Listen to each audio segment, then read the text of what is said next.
morning, New Life Church. Man, I'm excited to be here, but I have a quick question. Did anybody else think that extra hour of sleep just wasn't enough? Yeah, right? For me, I like to, especially when it's cold, I just want to wrap up in blankets and never get out of bed. Some of you might feel the opposite. You might be like, you know what?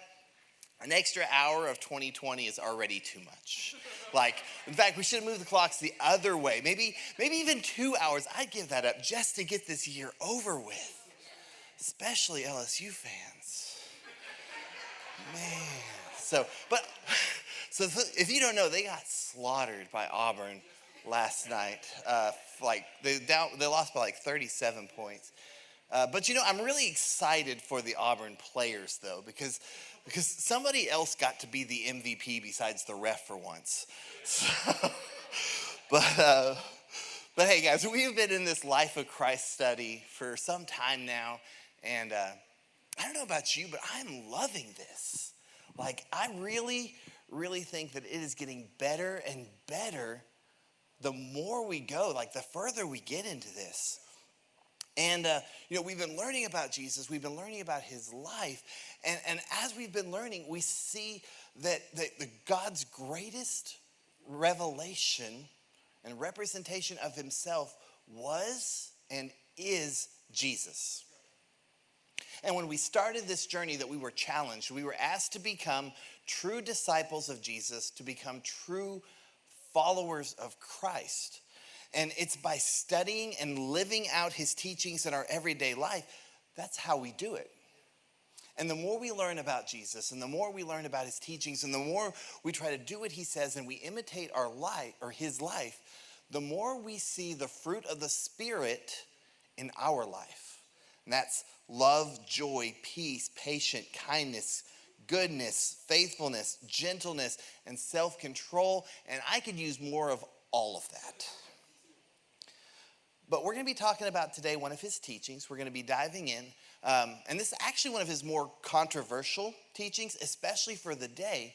But we're going to be talking about the principle of the Sabbath.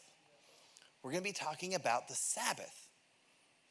Now, the reason that I say this was controversial is because this is something that's been talked about for a long time, but Jesus didn't see it the way we did. It was all through the Old Testament. It was all through the New Testament. And as I was preparing for today and I was getting into it, one of the things that I really learned is this is one of the most misunderstood topics that's out there, that most people either take a really, really legalistic approach to it, like this religious approach, or they do the opposite. They just generally disregard it. And it's probably because of a lack of understanding. And as I was preparing, I probably read through a dozen different passages, mostly in the Old Testament. And what I really came to see is this has been misunderstood for a long time.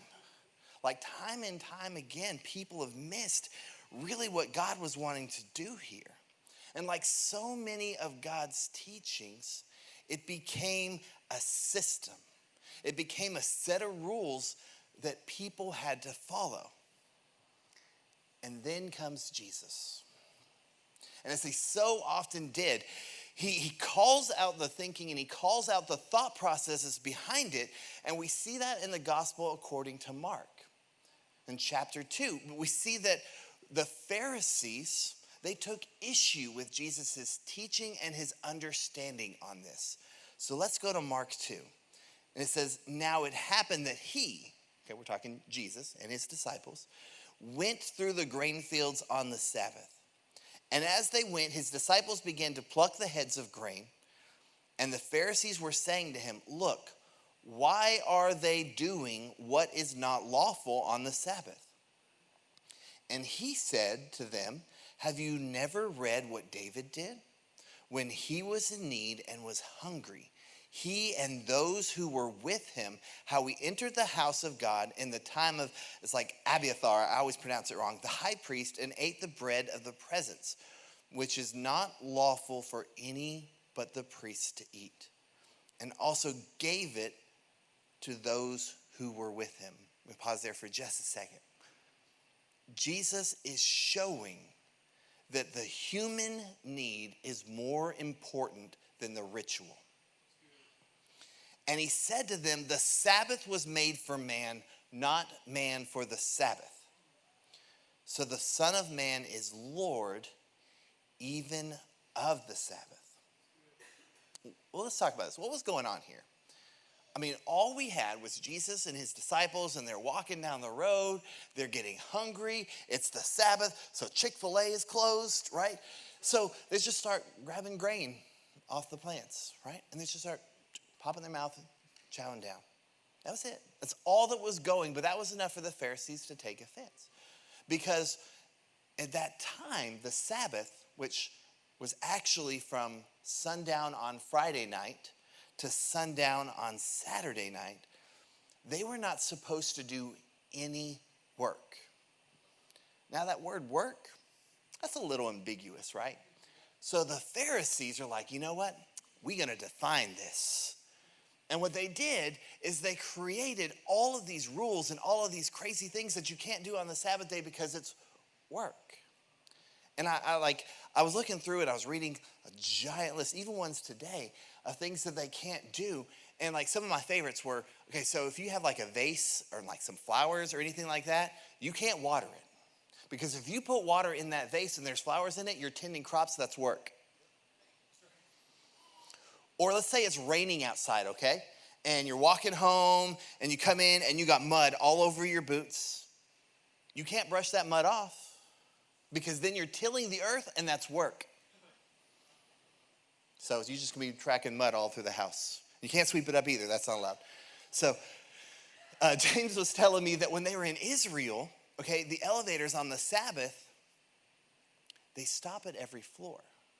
So you get in the elevator, you're going down, it stops at the next floor, the doors open, they close, and they go down. They go to the next floor, they open, and they close, and they go down. They do this on every floor, going down and going up, regardless on if there's anybody on the elevator, and regardless if there's anybody at the floor. And the reason that they do these is because pressing the button, that's work. You're not allowed to press the button on the Sabbath day. Like this is extreme legalism is what we're talking about here. But let's talk about what the principle of the Sabbath really is. Let's talk about what Jesus saw the Sabbath as, okay? So the Sabbath comes from the word in Hebrew, Shabbat, which literally just means rest. That's it. And while we don't see Sabbath actually talked about a whole lot until Exodus by name, we actually see the first Sabbath in Genesis chapter 2. And it says, on the seventh day, God finished his work that he had done, and he rested on the seventh day from all work that he had done. So God blessed the seventh day, and he made it holy because on it God rested from all his work that he had done in creation. So God blessed the seventh day and he made it holy. Now we use the word holy, that actually also comes from a Hebrew word, which means set apart.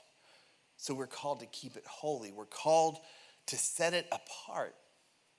In fact, keeping the Sabbath is actually one of the 10 Commandments. Okay, so in the 10 Commandments, so the first three, we talked about the third one last Sunday, the first three are all about how we relate to God, okay?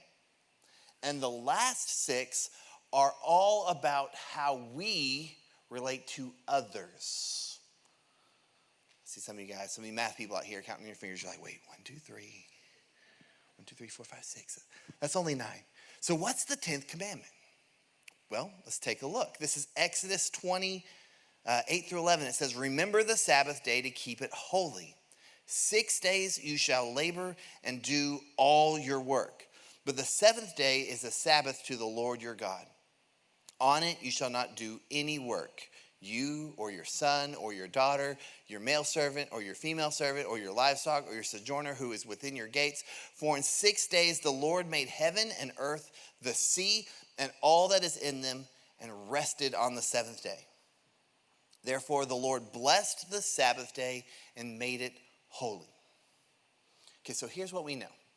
The Pharisees, they didn't see the Sabbath like Jesus did. They loved the system. They loved the rules, not the people. And what they were doing is they were actually choking the life out of the gift, out of the blessing that the Sabbath really is. Because that's what it is. It is a gift. It is a gift to us. It is part of God's design and a blessing. But I know many people in my lifetime who, they don't see it that way. They don't see rest as a gift. Like, okay, for example, okay, guys are really, really bad at this. I actually talked to like 4 people today and said this. It was actually pretty funny. When you ask a guy how he's doing, what's the typical responses? You get 3. Well, I heard fine. That's another one, yeah. But not what we're talking about today.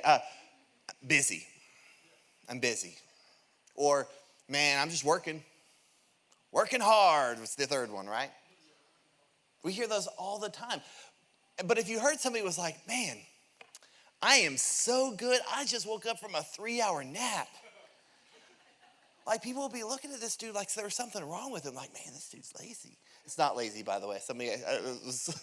Somebody was talking about that earlier. Asked me or called me or felt like I called him out. I wasn't trying to do that. But hey, so this day is a gift. It is a blessing. And another word that is interchangeable with Sabbath is the word stop. This is a day that we get to stop working, to stop worrying, to stop wanting. God gave his creation a rhythm, and it's a healthy rhythm that we're supposed to follow, and rest is part of it. Now, the rhythm, as we know, is work, work, work, work, work, work, rest. It's not rest, rest, rest, rest, rest, rest, work. That's a whole nother sermon. We're not talking about that today. But that's an important distinction, okay?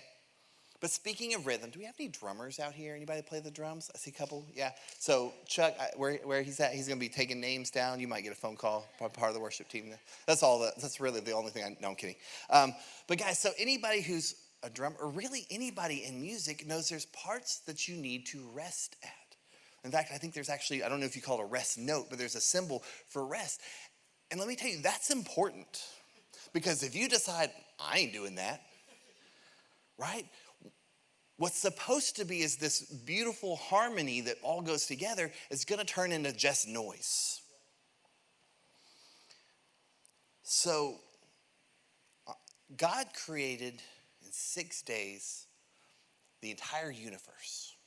Okay, we're talking the universe, the galaxy, the solar system, the planet, all the creatures, all the plants, everything in it. And then he created man. Like, do you realize like how much was involved with that? Like I was looking at the detail of a human cell. Okay, so we are basically made up of lines of code, if you want to call it, called DNA. And in a single human DNA cell, keep in mind animals, plants, all of that has DNA as well, right? A single human DNA cell, if you were to stretch the DNA out, it would be 6 feet of DNA. If you talk about every cell in your body, if you were to stretch it all the way out, that's 10 billion miles of DNA per person. And yours is different than mine. And the animals are different than ours. So when we think of the level of detail that God put into creation, just trying to fathom that is exhausting to me. But do you guys think that on the 7th day, God was like, I'm spent. Like I've got nothing left. We'll just rest. We'll just call it a day. No, God wasn't tired. This wasn't out of exasperation. It was, he simply breathed in out of enjoyment.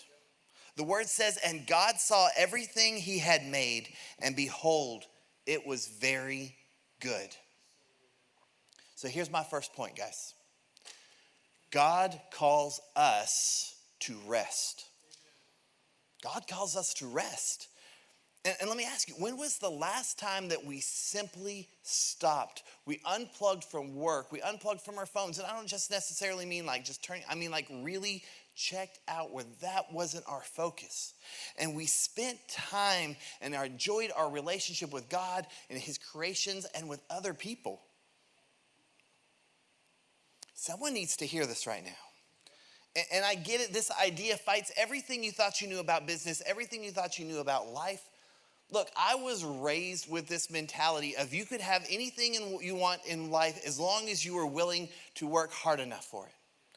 I got my first job out of high school. I was doing commission sales. And the thing about, if you know commission sales, what that really translates to is you get what you put into it. The more you work, the more money you make. The harder you work, the more money you make. So I learned to work hard and I learned to really push through. And that's something that stuck with me. And there was a time in my life, I was working a 40-hour-a-week job. I was going to school full time, 12 to 15 hours a week. I was involved in several different ministries. I added up and averaged it. I was going about 15 hours a week doing these ministries. I had a wife, 2 kids, 1 on the way. And I was still trying to go to church in 2 small groups. I get being burnt out. I get burning the candle at both ends. In fact, I used to joke about like, not only was I burning the candle at both ends, I was trying to light it in the middle so it could like burn even quicker. Like, I get it. And the idea of anything but that and the idea of pulling back from that, I couldn't even process. And like, I didn't even know how I would make it if I did it. The idea of rest was something so foreign to me. But it makes me think of like working out. So like, you know, when you work out, like when you exercise, you're actually damaging your muscles. So I heard somebody last service, I think it was Chuck, was like, amen. Like, but yeah, you're damaging your muscles. You're creating micro tears in your muscles as you're doing the exercises. But do you know those micro tears, that damage you're doing to your muscles, doesn't make you stronger?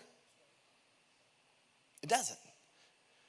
It's in the period of rest, when your body starts to work, when your body starts to repair, that's when growth happens. And your brain, I read, it works similar to that same principle. Like your brain is always working, it's always moving, it's always processing all this information, even when you're asleep. And the thing is, like it's important that we have that downtime, we have that rest, and I'm not just talking about sleep. I'm talking about time for you to unwind, decompress, time to drive, whatever, where you're not actively focusing on your task at hand. It's important to have that downtime for your body to process everything, for your brain to process everything that's going through, because without it, creativity, creative thinking, and new ideas can't happen. So it is so important that we have this rest. And I know people here that are used to working 70, 80 hours a week, and the ideal of scaling back seems impossible. Rest doesn't fit in their schedule because they're dependent on this. And they're like, I can't pull back. But this isn't a new idea. We see this quite often. One of the biggest examples is the Israelites. Right after they'd fled from Egypt, they'd crossed the Red Sea. They're in the desert. No food, no nothing. God provides for them. For those of you just kind of refresher on the story, God provides manna. It actually forms from the dew on the ground every morning. And God tells them that every day to gather enough that you need, except for the 6th day, to gather double because there's not going to be any on the 7th. And the thing about this bread is they have watched, if they didn't gather it, it says it evaporated like within the sun, like just disappeared. And if you gathered more than what you needed, they said the next day it was covered in maggots and had a rotten smell. Doesn't sound very good. So, and they were told that it would be good, that it would last an extra day, but their eyes saw something different. So even though God told them, they had trouble trusting him. So get this. The Sabbath is all about trusting Jesus. God had already provided for that day of rest. And God wants us to trust him with this. And he provides for that day. Let's take a look. Exodus 16 says this: "Nevertheless, some of the people went out on the seventh day to gather it, and they found none. Then the Lord said to Moses, 'How long will you refuse to keep my commands and my instructions? Bear in mind that the Lord has given you the Sabbath. That is why on the sixth day he gives you bread for 2 days. Everyone is to stay where they are on the seventh day. No one is to go out.'" Now, keep in mind, no one to go out. This isn't about God saying just don't go anywhere, right? This isn't like saying you can't go any places. You can't go to the Mexican restaurant. Like, no, on the Sabbath, you can't even, like, we love the Mexican restaurant. I don't know about you guys. Actually, I do know about you guys because I see you there all the time. So, but hey, what he was actually saying is you don't have to work today, because that's what it was. Gathering the manna was work. The Bible said that formed like flakes from dew on the ground, looked like frozen dew. So in my head, these thin flakes, like it said, I think of like the communion wafers or like the crackers or something that we have like here at church. And they were told to gather 3 pounds per day, per person. That's work. But you know what's worse than picking up 3 pounds of saltines off the lawn every morning? Not eating. So these people, like, they knew what happened to the bread if you didn't pick it up. It was going to disappear. They knew what happened. They saw what happened if you picked up double. The next day, it was covered in maggots and it smelled. So for them, even though God said something different, their mind only saw 2 options. Option 1, we take this rest and eat smelly, maggoty bread.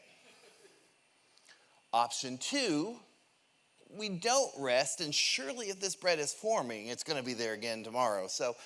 And that's what they only saw, these 2 different options. Do you see where I'm getting at with this? Like, some of us feel like I only have 2 options. I either take my rest and my business suffers, or my finances suffers, or something in my life suffers, or I don't take the rest and I trust in what I knew. I trust in my own way and just hope that goes well. I'm struggling before. If I just do a little bit more my way, I'll struggle less. And we always joke about in 412, we talk about Jesus take the wheel. Like, right? Everyone's like, Jesus, take the wheel. But the thing is, in life, we often are like, yeah, Jesus will take the wheel, and we're driving and it's like straight and there's not really any turns and everything's good. But then like we start seeing road construction signs and it starts to thunder in the background and it's looking like it's about to rain. And you're like, all right, Jesus, pull over. It's getting a little rough ahead. You better let me drive. Like we do that all the time. But here's the thing. When our brains see only option 1 and option 2, God says, I'm going to go with option 3. Because God doesn't do things the way we do. He doesn't only operate in the natural. God operates in the supernatural. He's like, yeah, remember that bread that I supernaturally provide for you every morning? I'm going to supernaturally make it last an extra day that day. Or you know that job that I gave you? Oh, you think you got it on your own? What skills did you use? The ones I gave you? Yeah, how about you trust me? How about you take your rest and watch how I provide? Look, we've heard this principle of trusting God with our finances before, right? I know you have, because I've said it to you up here talking about offering. It's the same thing. Guys, I'm telling you, if you trust God with your time, he will provide. Now, it might not always look like the way we would want it to look like, but he will provide for you just the way he did with the Israelites. We were given this day. We were given this day of rest. We were called to keep it holy. We are called to have it set apart.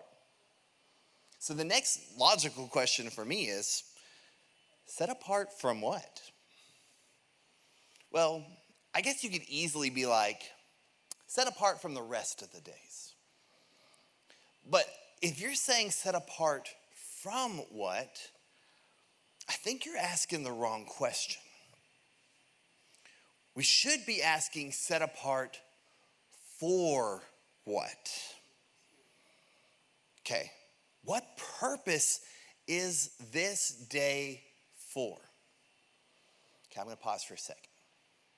So today, just kind of recap.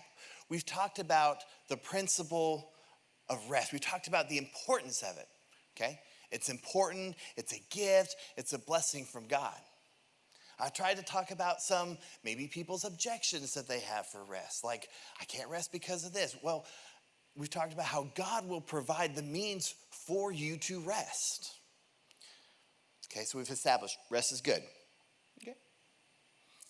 We've established that God provides for you to rest. Okay.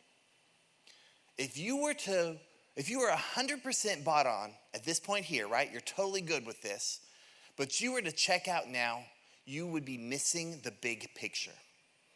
Okay? It would be like turning off the TV on the Arkansas Razorback game when you're up by 14 at the end of the third quarter. Like, you might think you know how it's going to end, but you're probably going to be surprised. Let's be honest, guys. Come on. But what I've been trying to do here is I'm trying to reprogram your brain to make sure that we don't see the Sabbath like the Pharisees saw it. We don't see it as a system. And I know earlier I said we were in this Life of Christ study, but if you really think about it, today I've talked a shockingly small amount about Jesus' life. So let's bring it all full circle. This is my last point. We are called to rest like Jesus. We're called to rest like Jesus. So let me ask you, did Jesus rest? Like, some of you might be like thinking, like, I've read the Old Testament several times and I don't remember mentioning Disney World anywhere. Like, or I know he was standing on a fishing boat, but I don't think he had a fishing pole in his hand. I mean, like, I know there's that time that he told the disciples to throw the net over there, and they caught the fish. Does that count as fishing? Or, you know what? There's that time that he was sleeping in the boat. Yeah, that must, well, I mean, don't get me wrong. I'm all about a nap, but that's not what I'm talking about. If we want to see real rest, we see it here. Mark 14, 22 and 23 says, immediately Jesus made the disciples get into the boat and go on ahead of him to the other side while he dismissed the crowd. Now, the crowd we're talking about, this was right after Jesus fed the multitude, like the 15,000, whatever people it was, with a bunch of Lunchables, okay? So after he had dismissed them, he went up on a mountainside by himself to pray. Now, we see this several times in Jesus' life. There are times that he retreated, got by himself to pray, to talk with God. We also see him taking time to just spend with the disciples and his family, which was his church family, right? Jesus worked hard. We know it. We see it everywhere. But with his rest, he used it to connect with God. That is what the Sabbath has always been about. It's about connections. It's not about following rules. It's about getting closer to God. That's what its purpose is for. Well, how do we do that? How did Jesus do it? He spent time with God. Whether it was through his prayer, whether it's through his word, whether it's through just worship. He also spent community with his small group, with his family and his his, like I said, church family. Now, yes, they did ministry together. That's a good thing. But he also just lived life with them. They went to dinners together. They went to weddings together. This is what real rest looks like. It looks like being part of a body of believers. It looks like living life together. It looks like worshiping God together. It looks like getting alone with God. Look, I love a vacation as much as anyone. And I believe that it is good for your mental and your physical health. But I can be burned out, go on vacation, and come back and still be burnt out. Especially if you're going to Disney World, because that place is exhausting. Let me put it this way. If your rest doesn't make your work easier, you're doing it wrong. Jesus knew this. He called us to rest like he rested. We see that. Matthew 11, 28 through 30 says this. Come to me, all you who are weary and burdened, and I will give you rest. Take my yoke upon you and learn from me, for I am gentle and humble in heart, and you will find rest for your souls. For my yoke is easy and my burden is light. Look, Jesus isn't saying, come to me and I'll make the work go away. He isn't saying, I'll even make your work less. In fact, when he talks about yoke, he's actually referencing oxen. You see, the ox, a young ox, an inexperienced ox, would pull just as fast and as hard as he can. And the funny thing about that is that wouldn't really make the cart or the wagon go any faster. What it would do is it would just tire that ox out. So what they would do is they would take a younger ox and they would yoke him, couple him with an experienced ox, one who has learned the rhythm of the work. And just by walking with this one, being connected with this one, they learn to work the same way. This is what Jesus is saying. Jesus is saying, work like I work. And he's saying, rest like I rest. And your burden, and I'm not saying the burden, it's the same one, remember? It didn't change. But he says, your burden will be easy and light. Look, it is hard to imagine in our lifetime a time where things have been so hectic, so chaotic, and where the world has taken such a great toll on us. I know I felt it. But if you want real rest, if you want real peace and real change, you're only going to find that in Jesus. Jesus said, I am the Lord of the Sabbath. And when you follow him with this, it looks like this, 3 things. First, you come to Jesus. This is the invitation, okay? Now, this isn't the salvation. This isn't when you raise your hand, you say that prayer, or you get baptized. This is something you do every day. You don't just follow Jesus once. It's a day-to-day decision. It's by studying his life and by stopping and changing directions of your own so that you can walk with him. We learned in these devotionals this week, it's called repentance. Repentance isn't about asking for forgiveness. It's about change. So we change our direction so we can walk with him. And when we do this, Sabbath renews your spirit. The next way we do is with this. We connect with Jesus. This is the exchange, right? Jesus says he wants us to take up yoke with him.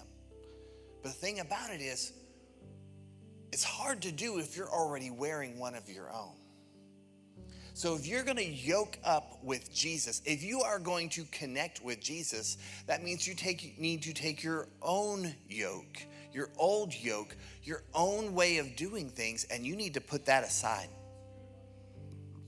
You exchange your yoke for his. And when we do this, the Sabbath will reset your soul. And lastly, we need to let Jesus change us. This is the transformation. This is what it's all about. Learning without change, nothing's going to happen. Like the Sabbath, I can say, this has changed me.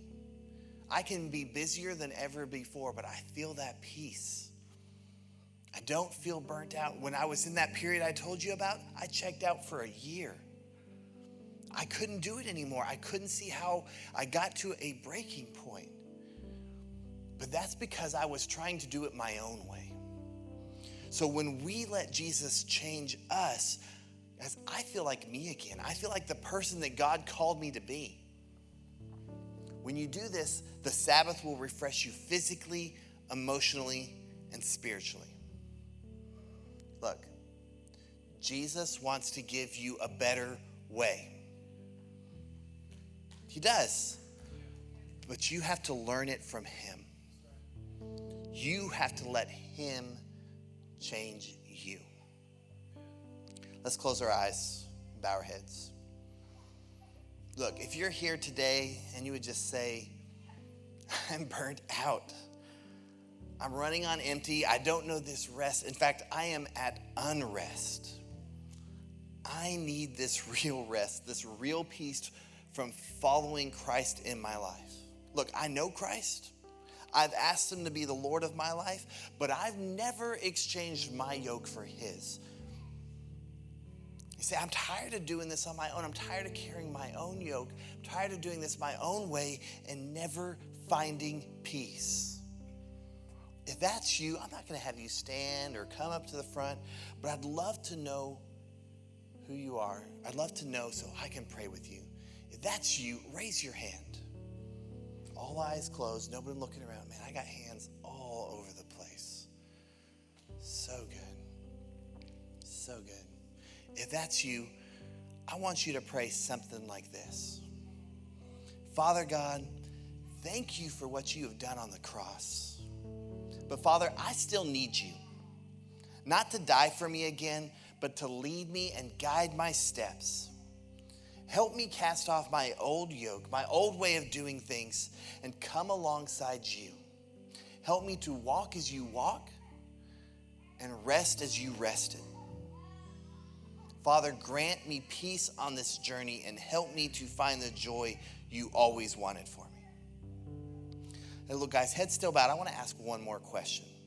Maybe you're in here today and say this peace and this rest from Jesus sounds amazing, but I've never really known anything like that in my life. And I've never known Jesus, but I'd like to. If that's you, again, all heads down, nobody looking around, I would love to hear from you and to be able to pray with you. Just raise your hand. Okay. If that was you today, hey, just pray something like, just say, Father, I know I am a sinner and I know I've made mistakes. But right now, I need you and I need your mercy in our life. Father, just thank you for everything you did on the cross. Thank you for your grace.